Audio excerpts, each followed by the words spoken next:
What's up, y'all? It's Sierra and welcome back to my channel.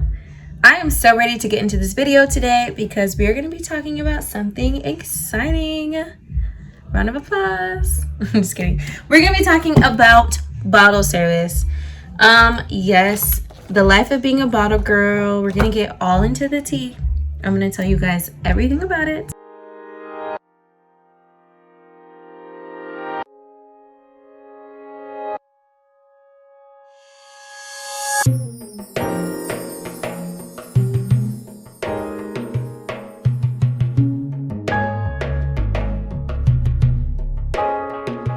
Let's first talk about appearance. To be a bottle girl is different in any place, but the baseline, you gotta look good, honey. You gotta, don't be walking up in there with your hair all crazy, whatever makeup you got on, all crazy. Make sure you look decent, okay? Don't be walking up there looking like Boo Boo the Fool. We're not trying to be that. Yeah, let's not do that. I also want to point out, it's different in any kind of environment or company or lounge or club you work in, because certain places have certain uniforms, but usually it's typically a bodysuit, skin tone stockings, and then you sometimes have to wear the fishnets over the skin tone stockings. Let's get that right. Sometimes you have to wear that. Some places don't require you to. But for me, the basic color is black. You have to have combat boots, knee-high boots. That's just like the basic baseline bottle service outfit. So that's just something we basically wear. But it's, like I said, it's kind of different in different kind of lounges and stuff, because you never know what your place requires. I also want to point out that it's long hours, it's late hours. You're getting home at basically, right now I'm about to go to work. It's 9. I won't get home until about 5 in the morning. And is it worth it? Yeah. I mean, you're gonna make X, Y, and Z amount of money in a few hours. It's definitely worth it. So, I feel like let's talk about the scary things. I have my little margarita. We're chit-chatting it up, y'all. We're chit-chatting it up. The scary things. I feel like the scariest thing about bottle service is the drunk people that you have to deal with, because they literally are crazy. Sometimes, I'll give you an example. One time, I was at work and I got screamed at by this guy because he said that he gave me money for a bottle, and he never gave me money for a bottle. I guess he wasn't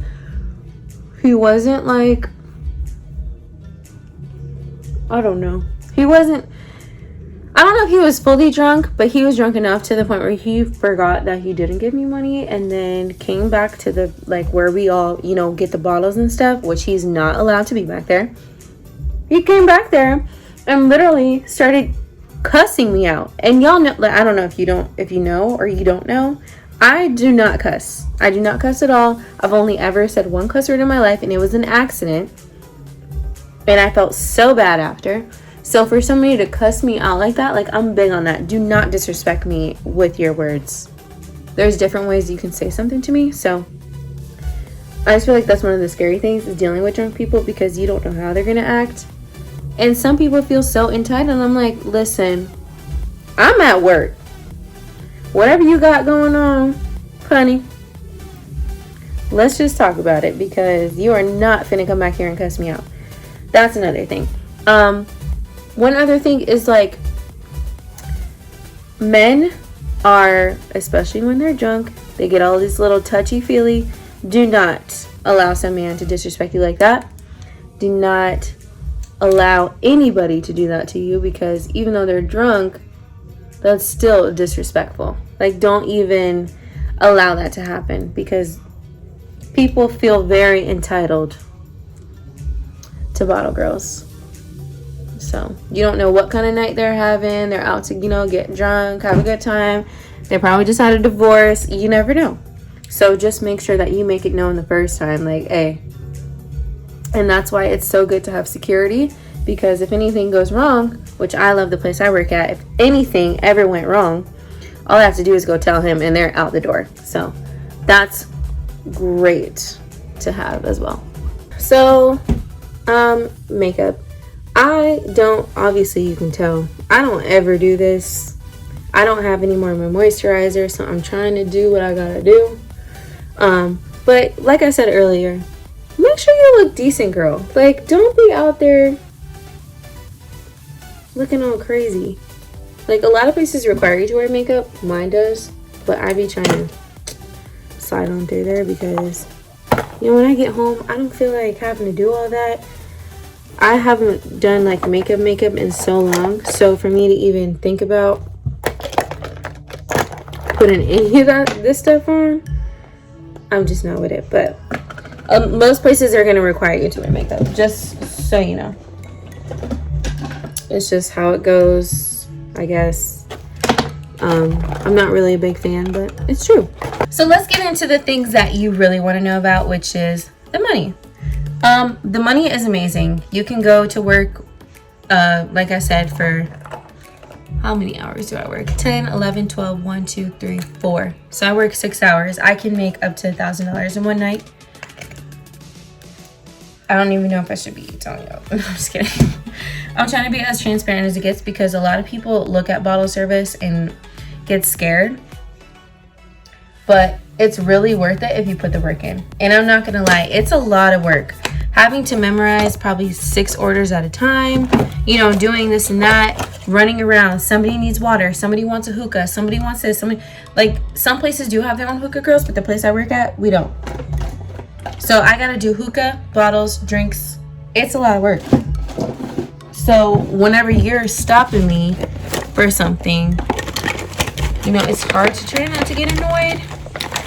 But I mean, shoot, we can't help it sometimes, because people get very inconsiderate and don't understand it's busy, especially if there's only like a few of us. Honey, you're gonna have to wait a second.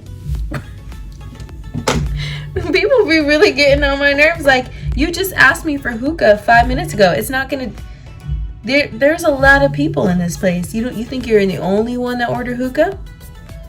No. So that's something you have to like prepare for going into work.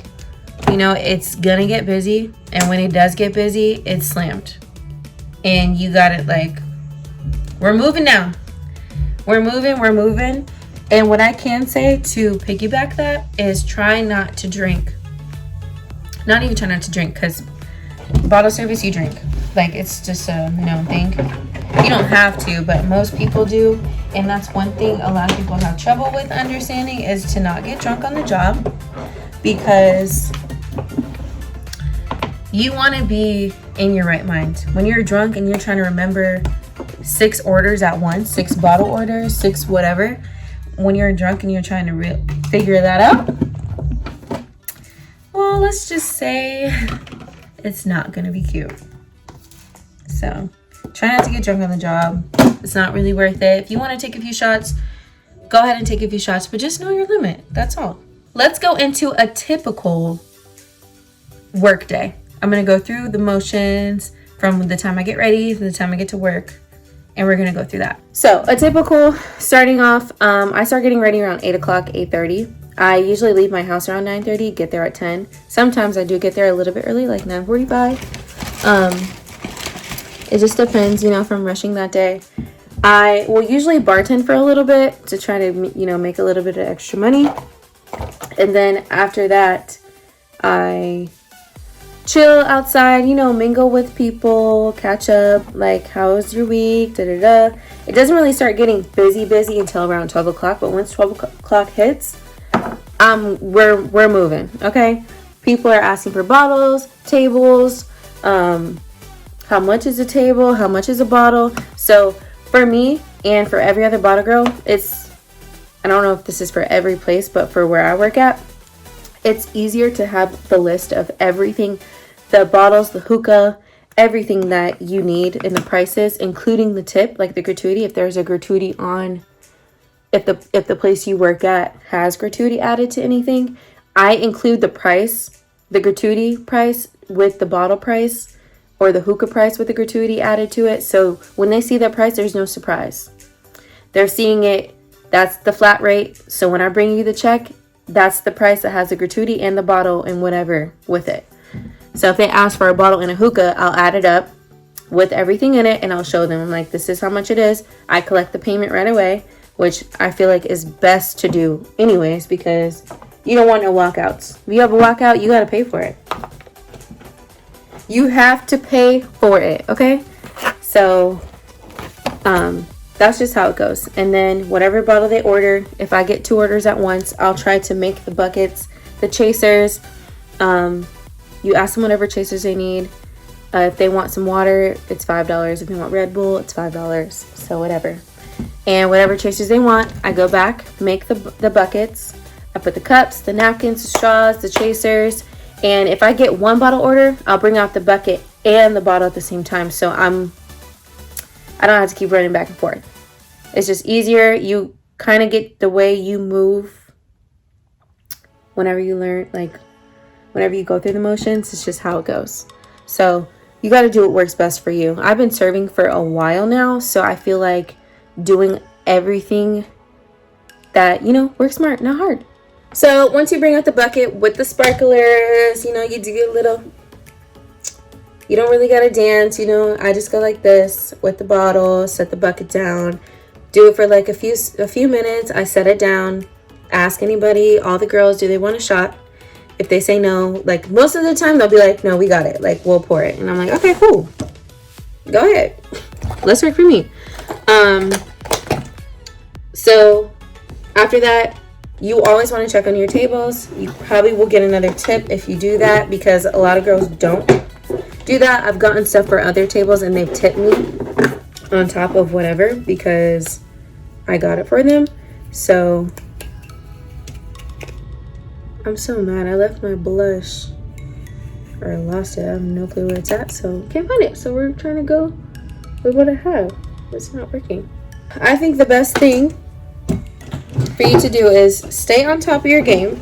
Don't be scared to try out bottle service. It's really not hard. I can say it's not for everybody. If you are already a server now, it's probably, or a bartender, it's probably going to be easier for you to jump into it. But if you want to try it out, because the money is great, if you want to try it out, don't be scared. Like, people talk a lot of crap about ball girls, and I'm like, for what? Like, they don't do nothing. They're there to make money. So I am very glad that I was introduced to bottle service, and I'm gonna go do my hair really quick and I'll be right back. We are back. Hair is done, outfits on, we're ready to go. Almost. I'm gonna pack all this stuff up. I want to show you all the fits, and then I'm out. All right, y'all, this is the basic bottle girl fit, all black. I have my knee-high boots on. I was trying to decide between these or my combat boots, but these look better with this outfit. So yes, this is what you would wear, hair done. Yeah, and we're ready to go. Let's go get this money. I hope you learned a lot about the life of being a bottle girl. And don't be afraid to try it out if you're, trying to decide, whatever, go for it. Yeah, so this is my little cover up. I am on my way to work. Don't forget to subscribe. You're already here. It's free. And you'll get notified every time I post a video.